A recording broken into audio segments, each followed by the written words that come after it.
All right, time for another update on the T5 swap for the F-150. It might actually run in this video and drive, but I probably shouldn't say that just yet. So we've got the master cylinder back out of the truck. I should probably paint that bracket while it's out because we're gonna bench bleed it here.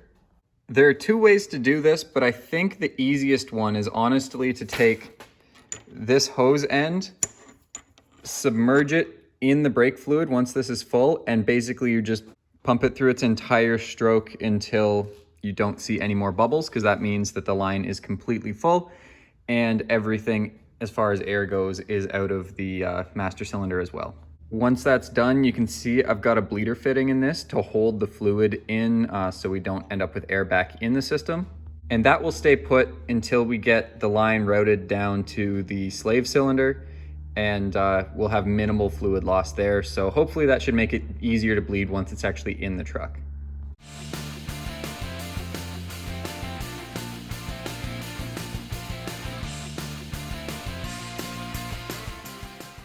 So I'm not sure if you'll be able to see this now on the camera, but now when I push this all the way in and back out, I get almost no bubbles, which means we're pretty much there. We want to be able to do this and see no new bubbles form because that means all of the air is now out of the system. This is what our adapter plate ended up looking like. We'll clean up all the rough spots on this and paint it as well.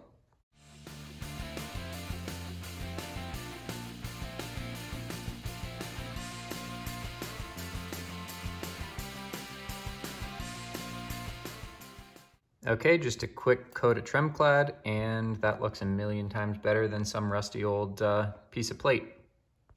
All right, we're on our way to our few stops here today. I don't know how this video is going to turn out because my phone's shaking a fair bit on this phone mount, but we're going to stop at the drive shaft shop, get a new yoke for this drive shaft popped on. Then we got to pick up a starter at the Mustang shop down the road from there, and then we got a fairly long drive to go pick up the carburetor for the drag car, but it's been ready for a while and I've been kind of putting it off. So we're gonna do that today.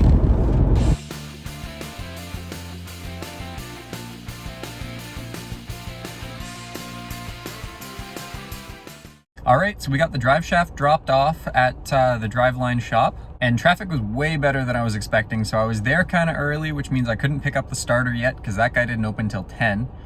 So now I'm out in Oshawa waiting for the carburetor shop to open because it doesn't open till 11 and it's about quarter to 11, so we're not doing too bad there. I'll pick the starter up on the way back, and the drive shaft should be done early this afternoon as well, so hopefully that's done and I don't have to go home and then back into the city to pick it up. But yeah, we're making good progress today so far. They did confirm the splines were definitely bent on the slip yoke, so that's the problem I was having. We made sure the new slip yoke goes all the way into the new transmission, so we don't have to shorten the drive shaft, which is sweet. We just have to get the new slip yoke on it and we're good to go there. All right, stop number 2's done. We've got our starter. We're still fairly ahead of schedule though, so the drive shaft's not going to be done for about another hour at least. Actually now maybe 45 minutes, but we're at Princess Auto to kill some time because I didn't feel like driving all the way home and back down into the city. All right, so the drive shaft shop just called. They're all done, so I'm gonna head over there now. Princess Auto only got me a little bit. You can tell I'm filming from a different angle. I bought a suction cup phone mount so that I can try to film while driving, you know, get some more dynamic shots, whatever you wanna call it. And I did get a shop light because I find just where the heater's hanging in the garage, it blocks a lot of the light for where my toolbox is now. But oddly enough, there are already chains to hang a light above that spot, so I just bought a new light and we'll see how that goes too. All right, so we got the drive shaft back here. Believe it or not, they actually did have to balance it, even though I put the exact same slip yoke back on. It was out by just a little bit, but yeah, they got me looked after, so we're all good. Time to get home and get all these parts back in the truck. All right, so we're back. I've got the master cylinder bolted back in the truck. Now we got to lay under it and connect that to the slave cylinder. Once we've done that, time to get the transmission in the truck, hopefully for the last time, get the cross member bolted in, and we're getting to just about done. The transmission is in, I've got it sitting on the cross member, and that took a lot longer than I'm going to admit. I was gonna do another time lapse kind of working on it, but you'd have been watching it for 20 minutes. It took me almost an hour to put this in. It's really hard to see, but I think we've confirmed, just visually anyway, that I've got the clutch throwout bearing distance set right here. It looks like we're about 100 or 120 thousandths. I'm really curious to see how much the clutch needs bled. A bunch of fluid came out when I was swapping the lines over, like came out of the bleed line already. So I wouldn't be surprised if it's pretty much self-bled here. Drive shaft also now fits and is in place. Yeah, I'm just trying the clutch here, and it is a little bit stiffer than stock, which makes sense because it is the Ford Performance clutch. But I'm not feeling like air bubbles or anything. It's smooth the whole way through the motion. And like almost no play, which is cool. I did just try the vacuum bleeder out anyway, mostly because I bought this specifically for this project, thinking it was going to be a pain to bleed this system. And I didn't get a single bubble of air coming out, so I think I'm pretty much good. So with that all squared away, we pretty much just need to finish bolting the cross member in, tighten up the drive shaft bolts, get some fluids in, a couple of little things, and we're good for a test drive. So we've hit our first kind of minor snag here. You can see the exhaust is just touching the cross member. That's because I thought I would get fancy and try to correct the pinion angle a little bit. And so the transmission is a little bit lower now than it was. So I'm gonna just have to build a shim basically to go between the mount and the cross member to raise this up the little bit that it needs and put it back where it used to be. We've got the spacers in there. So now the exhaust just barely clears. We've got the rest of the exhaust hooked up, drive shaft's tightened up. I think it's time to take this thing for a drive.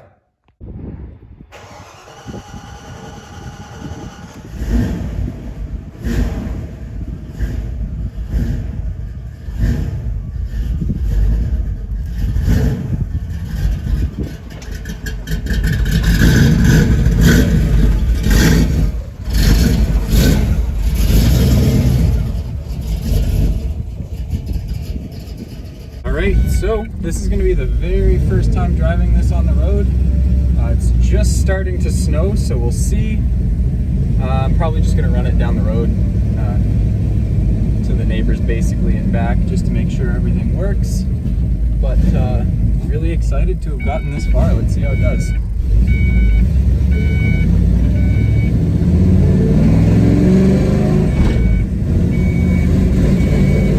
Truck's cold.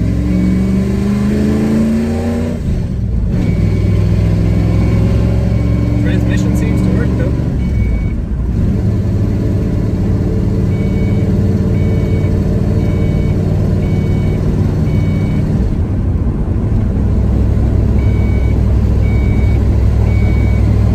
And we have overdrive. At 85 kilometers an hour, we're turning a whole 1500 RPM. That's pretty sweet compared to what I'm used to this truck. I was turning almost double that last year. It's cruising along pretty good. It'll actually take the gear now, which is nice. They used to not want to use overdrive with this motor, but that's because I had 308s in it at one point, and I didn't have the timing locked out, so it was trying to cruise at like 15 degrees of timing, and it just didn't make any power. But wow, this is perfect.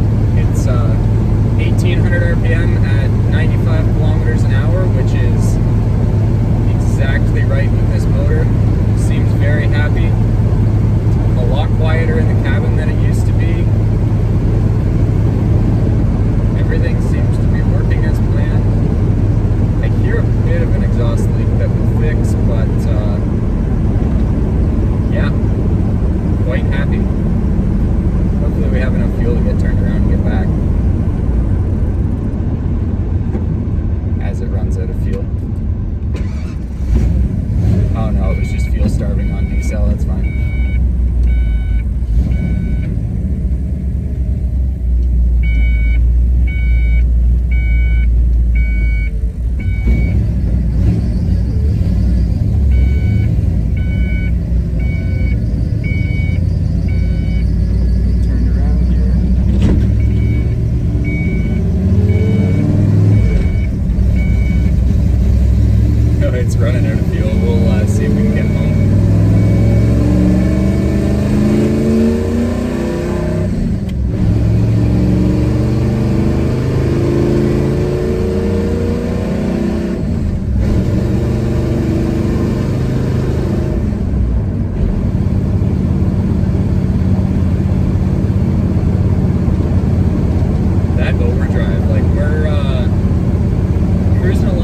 good here. It's still not over 2,000 RPM. That's a game changer for this truck. I'm gonna be able to drive this thing whenever I want again.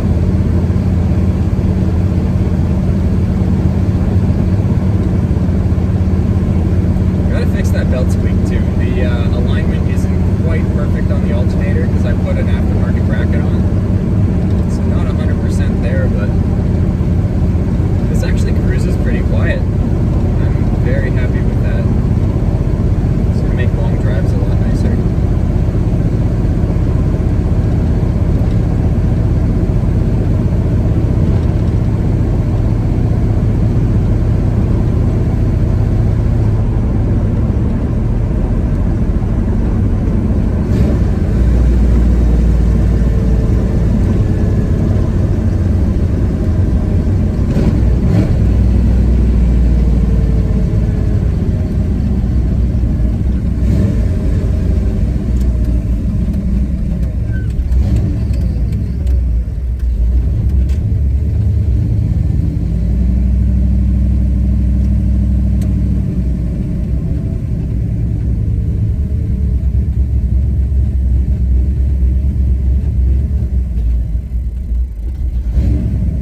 Get it back in the garage and see if everything's still attached.